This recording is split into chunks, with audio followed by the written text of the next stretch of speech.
Assalomu alaykum va rahmatullohi va barakatuh. Aziz birodarlar, men Ibrohim Daniyadan O'zbekiston Xalq Mehnatkashlari birlashgan flot harakati a'zosiman. Mana sizlar o'zingizlarning muammolarni hal qilish ovorasida yurgan vaqtinglarda, biringlarni ikki qilaman deb, ya'ni tirikchilik qilib yurgan vaqtinglarda sizlarning muammolarning ustiga muammo yaratayotgan bu Shavkat va buni oilasi jumpurushlar yanada hayotni og'irlashtirish planlarida ko'p narsalarga erishishyapti-da. Mana bugun shu olib kirib kelgan yangiliklardan bittasini o'zingizlarda xabaringlar bor. Ya'ni suvni isrof qilib, suv sarflash va suv orqali, ya'ni ichimlik suv orqali agarotinglarni sug'orayotgan bo'lsanglar, ya'ni asfaltinglarni yuvayotgan bo'lsanglar, mashina yuvayotganinglarni qo'lin qo'shnilar ko'rib bo'ladigan bo'lsa, yetkazadigan joyga yetkazsa va uni jarimalari kesiladi, jarimasi bo'lsa, bo'lmasa 3-4 so'm pulli bo'ladi. Ya'ni bir-biriga xalqni bir-biriga qorovul qilib qo'yapti. Xalqni bir-biriga dushman qilib qo'yapti. Buni asosiy maqsadi nima? Bu yerda suvni ekonom qilishmi? Yo'q. Suv tejash deydigan bo'lsanglar adashyapsizlar. Bu yerda kimlarnidir muammolarni hal qilishmi? Yo'q. Bu yerda asosiy bularning maqsadi xalqni ozgina bo'lsa ham bir-biriga qolgan ishonchini umumiy o'ldirish. Sizlarni bir-biringlarga umumiy ishonchinglarni o'ldirishda, ya'ni hayotda sizlar qayta birlasha olmaydigan qilib yuboradi. Mana bugun mahallada 10 ta qo'lin qo'shnida 10 ta aholi, 10 kishi yashayapti, 10 ta oila yashayapti deylik, 10 ta uy bor. Bu yerda bittasi, ya'ni mashina yuvayotganini kimdir ikkinchisi ko'rib oldi. Uni yetkazdi. Endi tasavvur qilinglar, bu jazolandi. Kimdir 3-4 so'mlik bo'ldi. Bu jazolangan chiqib olibdi, bu qolgan 9 taga gumon qiladi-da. Qolgan 9 taga gumon qiladi. Undan 3-4 tasini ko'proq yomon ko'radigan bo'lsa, asosiy ashularga gumon qilishni boshlaydi. O'rtada nizo paydo bo'ladi, o'rtada yana bitta jinoyat paydo bo'ladi. Balkim bu odam shunchalik suyaydan o'tib ketadiki, chiqib olib kimdir eng yomon ko'rganlardan bittasini rostdan o'ldirib qo'yishi ham mumkin. Buni yaxshi biladi. Bular har bitta qilayotgan ishini biladi, nima uchun qilayotganini. Ko'ringlarda, bir yaxshi o'zingizlarni tosh taroziylarga qo'yinglar, chiqarilayotgan moddalar va chiqarayotgan qonunlari sizlarda bir og'riqlarni yengil qilishga chiqarildimi oxirgi paytda? Sizlarning muammolar hal qiladigan ishlar qilindimi? Bular qilayotgan ishlari nima o'ylayapti? Mana bugungi kunda bolalar puli ham to'xtatilyapti, to'g'rimi? Nimaga byudjetda pul yo'qmish? Byudjetdagi pulni bu Shavkatni qarindosh urug'larini muammolarni hal qilishga yetmay qolyapti.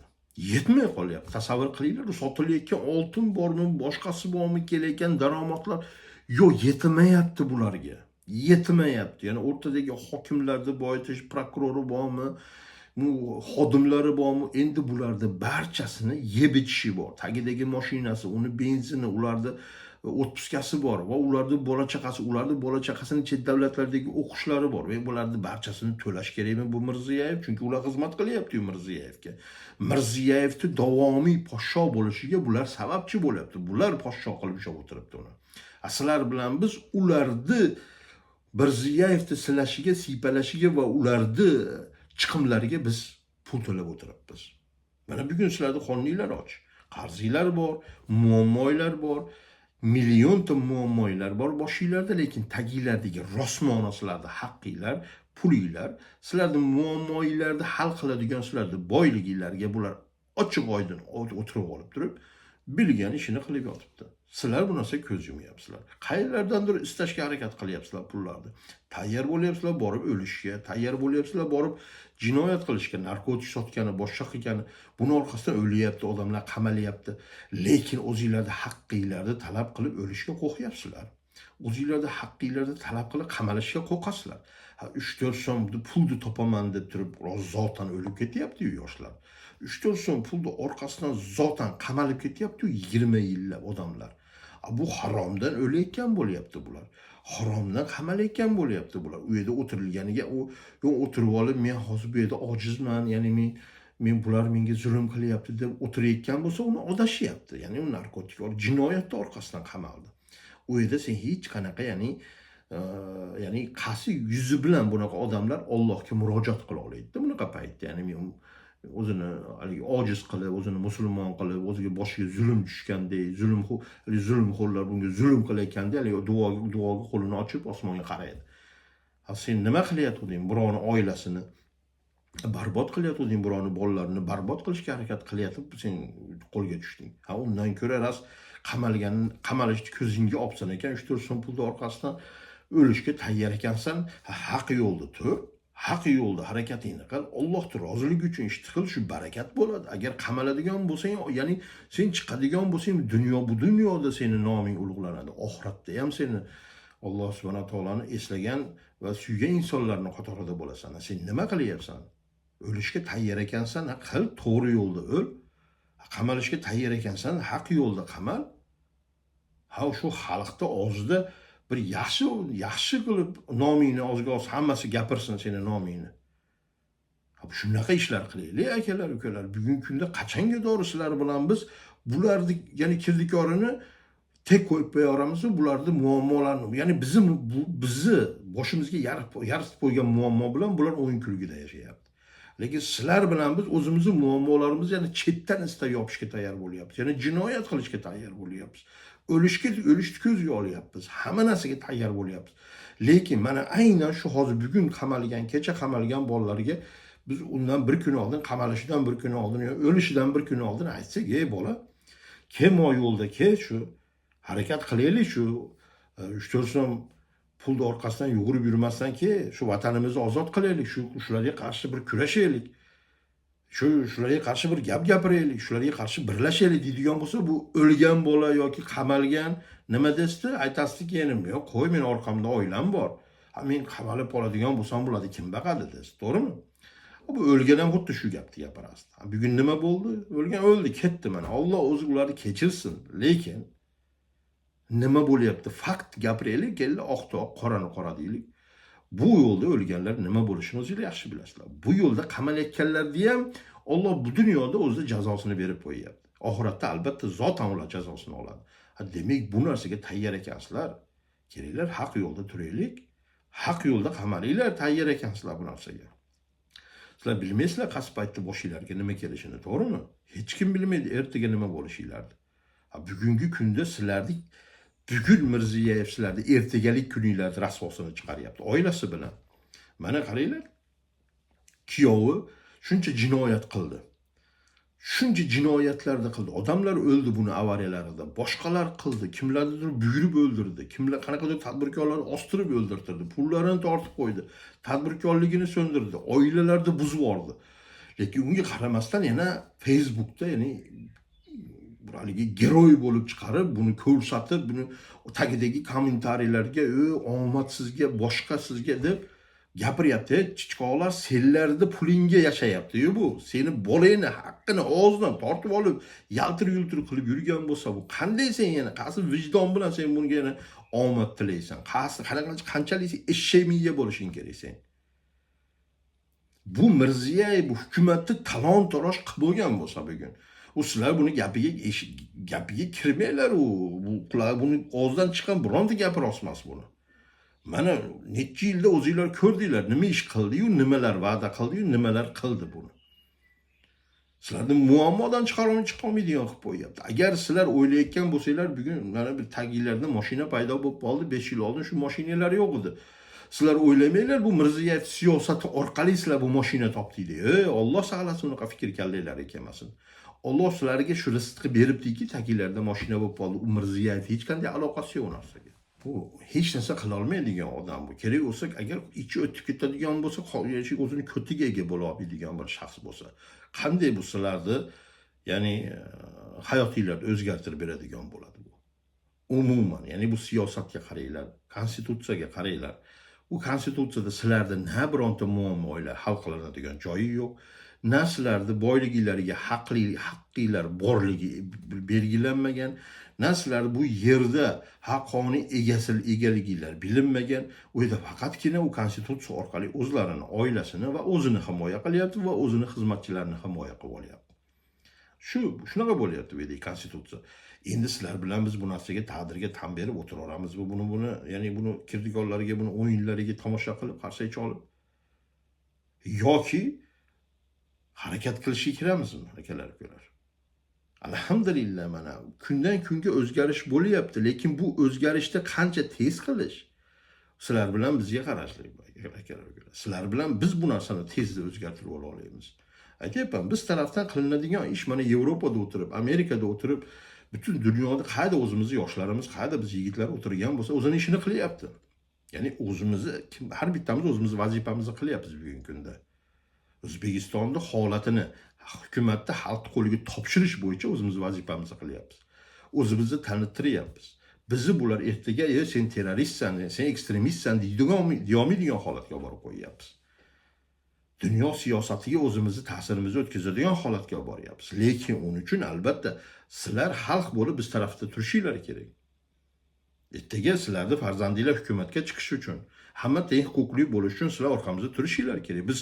Biz istagimiz bilan, bizni gapimiz bilan hamma narsa o'zgarib qolaveradigan bo'lsa, unaqa bo'lmaydi-da. Qanday u hamma kim nima xohlasa shu narsa bo'lib qolaveradigan bo'lsa, unaqa bo'lmaydi. U birlashgan holatda, hammamiz bir yoqadan bosh chiqargan holatda o'zgartira olamiz. Albatta hamma o'zining rizqini oladi, hamma o'zini hayotida nimalarni o'zgartira oladi, lekin umumiy boshqalarda hayotlarini o'zgartirishga qandaydir katta qadamlar bosilish kerak bo'ladi. Qandaydir katta qurbonliklar berish kerak bo'ladi. Qandaydir ya'ni nimalardandir voz kechish kerak bo'ladi. Bu narsaga tayyor bo'lishimiz kerak. Bu yerda bir savdoni gapirilmayapti. Bu yerda bir qandaydir bir ishlab chiqarish gapirilmayapti. Bu yerda 36 million, 40 million aholini kelajagi gapirilyapti. Bitta vatanimizni, ya'ni qo'limizdan tortib olgan vatanimizni qaytarib, ya'ni o'rniga qo'yish gapirilyapti. Bizi umarilgan pullarimiz, boyliklarimizni joyiga olib kelib qo'yish gapirilyapti. Bu yerda bir kishi, 2 kishi, 10 kishi, 100 kishini gapi bilan hal bo'lib qolmaydi bu narsa. Umumiy hammamiz bir yoqadan bosh chiqarib gapiramiz ekan, to'xtasin bu. Buni istamaymiz biz deydigan bo'laylik. Butun dunyo bizni eshitadigan bo'lsin. Bir kishini, 1000 kishini, 100 kishini emas, millionlab gapiradigan bo'lishimiz kerak bugun sizlar bilan biz. Million kishi haqqimizni talab qiladigan bo'lishimiz kerak. Chunki millionlar, o'sha 40 million aholini bugun haqqi poymol bo'lyapti. 40 million aholini kelajagi yo'q bo'lib ketyapti bugun. Mana o'zingizlar ko'rdinglar, Mirziyoyev 2024da muhojirda yurgan, mana ko'chalar supurib yuribdi. U bo'lyapti, bu bo'lyapti. Bularning boshidan nima fikrlar o'tyapti? Ashida topayotgan $200 shu yerda ham topsa bo'ladigan sharoit yaratishimiz kerak. Aytmoqda, agar u bola $200 deb yurgan bo'lganda O'zbekistonda ham uni topasdi, kerak bo'lsa madikorlik qilib bo'lsa ham $200 bir bola qilib topib olasdi. Sen bera olmayotgan 200 ular 700, 800 topyapti u yerda. Shuning uchun bolalar ko'z yumib boryapti u yerga. Hamma narsani bu boshiga olib, bu $200 deb gapirishini qaranglar, buni hozir chegasidan chiqarib. Agar bu bolalar u yerda shupurib yurgan bo'lmasdi, agar sen hukumatda o'tirmagan bo'lganingda, seni atrofindagilar hukumatda bo'lmaganda, bu yoshlarimiz u yerda sarson sargardon bo'lib yurmayotgan bo'lasdi. Yana chiqib olib betini qatirib, o'zicha havoligi ulardan nima ensiragandek, ularni u yerda yurishi buni bezovta qilgandek, ya'ni ularni o'ylanayotgan, tinmasdan, ya'ni muammosini o'ylanayotgandek gapiryapti-da endi. 200lamachi haqiqatdan murtad munofiqlarda bular deyotganda. Shunaqalarda og'zidan chiqadi bunaqa gaplar. Haqiqatdan musulmon bo'lsa, bu musulmon odam nima deydi, buni gapni gapirishdan oldin to'xtabdir. Alloh qalbimni ko'rib turibdi-yu, og'zimdan chiqayotgan narsani, ya'ni qalbimda turmayotgan bo'lsa nima deymaydi, Alloh taolo deydi. Bular unaqa emasda, ya'ni tilida bor, qalbida yo'q. Hamma narsasi, ya'ni u yoq alohida, bu yoq alohida, hammasi ya'ni nafsga bog'langan bulardiki. Shu hukumatda o'tirib olib, chiroyli gaplar bilan sizlarni, ya'ni boshinglardan oyog'inglarga yechintirib qo'yib, san yer osti, yer usti boshligilar to'liq ega bo'lib olib, ya'ni davomiy bu hukumatda o'tirish. Mana shu ajinaga o'xshagan qizlarini, bolalarini kelajakka tayyorlayapti bu. Ko'rdinglar, mana 24 soat televiziyalarda qayga qaramaydigan bo'lsanglar, bularni reklama qilib boryapti. Nima O'zbekistonda bu o'zimizni rahbariyatga loyiq insonlar yo'qmi? Vatanimizni boshqaradigan, vatanimizni yaxshi ya'ni rezultatlarga olib chiqadigan, yaxshi siyosatlar yurgizadigan nima yoshlarimiz yo'qmi? Yo'qmi aholining ichida? Undan-da sog'lomlari bor. Shunaqa sog'lom insonlar borki yoshlarimiz ichida, shunaqa bir bilimlilari bor, lekin bu siyosatda bular ya'ni yo'q bo'lib ketyapti. Bu siyosatda bular turmalarda o'lib ketayotganlar bo'lyapti, chet davlatlarda xor bo'lib ketayotganlar bo'lyapti. Lekin bu siyosatda bular hech qachon unib o'sib ko'karmaydi. Ya'ni sizlar bilan bizni bolalarimiz, umumiy aholi, mana shu 40 million aholini, farzandlarini bular kelajagini qul qilish arafasida, harakatida. Bemalol bu arafasida emas, bu ish bo'lyapti mana. Qulga aylantirdi. Buni yashirmaylik, hammamizni farzandimizni qulga aylantirdi bular. Kimidir qarindosh urug'ini, kimidir yaqinini, kimidir shaxsan bolasini, kimidir o'zini. Kimdir endi ishlab boshqa qilib o'zini tadbirkorligini yurgizayotgan bo'lsa, o'ylamasin, что men mustaqil insonman, men o'zimning tadbirkorligim bor, ya'ni men o'zimning siyosatim bor, men mustaqil insonman deb. Shuni bilsinki, bu Mirziyoyev siyosati ketyaptimi, buni tuzumimi, bu tadbirkorda kelajagi yo'q, bilib qo'yinglar. 2030-yilga doir kichik va o'rta tadbirkorlikni imkon qadar sonini kamaytiradi. Bo'lmasa umumiy yo'q qilish arafasida. O'zbekiston aholisini ham 2030-yilga doir sonini kamaytirish arafasida. Men sizlarga aytganman, buni yaxshi quloqinglarda qolsin bu narsani. 20 million aholiga, 20 millionga tushirish harakatida bu. Shuning uchun gapirmoqchiman akalar, ukalar, ko'zinglarni ochinglar. Shuni yo'q qilib ketganlarni ro'yxatida bo'lib qolmanglar. Sizlarning farzandinglardir bugun, sizlarning eng yaqininglardir bugun, shularning ro'yxatida. Albatta bularda ro'yxati yo'q. Bordir qandaydir ro'yxatlar. Bordir qandaydir bularga qizil bugun bo'ldi bular, hali qizil, yashil, sariq toifaga bo'lib qo'ydi. Albatta bular shu yo'q bo'lish anaqasidagi varaqidagi yo'q bo'lish listasida tushgan odamlar bo'lishi mumkin shular. Bularni ming xil yo'li bilan o'ldiradi. Ya'ni bularda orqasida hech kim yo'q. Bularda orqasidan havola oladigani yo'q. Bular yo'qolib qoladigan bo'lsa biror ish bo'lmaydi. Shunaqa holatga olib bordi. Endi bularni bemalol yo bitta ukol bilan, yo bitta joyda kasal bo'lib boradi, murojaat qiladi, shu odamni o'ligi chiqadi. Buni orqasidan hech kim yig'laydi, hech kim borib xabar oladigan, bularning orqasidan advokat yollaydigan, davlat yoqasini ushlaydigan odami yo'q. Bunaqalar birinchi nima uchun bular sariq, qizil, yashil ro'yxatga tushirildi? Endi bular umumiy tartibi bilan yo'qotib yuboriladigan listasiga tushganlar deb o'ylayman bugungi kunda. Akalar, ukalar, shuning uchun o'ylaninglar. Kelajakda farzandinglar erkin yashashini xohlasanglar, haqiqatdan haligi dunyoning rivojlanishiga, o'zini dunyoga yaxshi nom bilan tanitishga istaydigan bo'lsanglar, sizlarning farzandinglarni vatanimizni ozod qilishimiz kerak. O'zimizni vatanimizga ega bo'lishimiz kerak. Mana bugun Falastinda bo'layotgan holatni o'zingizlar ko'rib turibsizlar. Qanday bir ta'sir o'tkaza olyapmiz? Qanday qilib ularga yordam qila olyapmiz? Hech qanday yordam qila olmayapmiz, to'g'rimi? Bu siyosat shunaqa bo'lyapti-da. Bular sizlar bilan bizni futbol bilan chalg'ityapti. Sizlar bilan bizni ya'ni sport bilan chalg'ityapti. Yo'qchilik bilan chalg'ityapti. U muammo, bu muammolar bilan chalg'ityaptiki, u yerdagi o'zini Mirziyoyevning qo'lidan hech narsa kela olmasligini sizlar ko'rib, bu narsaga ya'ni farqiga bormasliklari uchun sizlarni umuman teskari tarafga qaratyapti. Spektakl boshqa tarafda bo'lyapti. O'yin boshqa tarafda bo'lyapti. Shuning uchun akalar, ukalar, haqiqatdan dunyoda bo'layotgan siyosiy o'zgarishlarga o'zimizni hissamizni, farzandlarimiz o'z hissasini qo'shmoqchi bo'layotgan bo'lsa, qaydadir musulmonlarga bo'layotgan zulmlarni bas deb turib stolga mushlab uradigan holatga, shunaqa davlat holatiga boradigan, kuchli davlat holatiga boraman deydigan bo'lsanglar, bugun sizlar bilan biz birlashishimiz kerak. Mustaqil davlat bo'lishimiz kerak. Buni Rossiyaning ta'siridan chiqishimiz kerak. Xitoyning ta'siridan chiqishimiz kerak. Ya'ni o'zligimizga qaytishimiz kerak. Bizning eski ota-bobolarimiz qanday yashagan bo'lsa, qanday erkin bo'lib yashagan bo'lsa, bosh ko'tarib, ya'ni o'zining gapi bilan, o'zining harakatlari bilan, mushi bilan dunyoni titratgan bo'lsa, shunaqa holatga qaytishimiz kerak. Mana ko'ryapsizlar, Yevropa ozgina 3 million, 4 million aholisi bor. Yevropa ham o'zini dunyoda o'zini dovushi bor, o'zini ya'ni o'rni bor. Lekin bizichi? Bizi qanday o'rnimiz bor? Qul yaratishdan boshqa narsamiz yo'q, hech narsamiz yo'q bizning.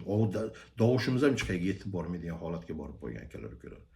Shuning uchun videoni tarqatinglar, keyingi videolarda ko'rishguncha assalomu alaykum va rahmatullohi va barakatuh.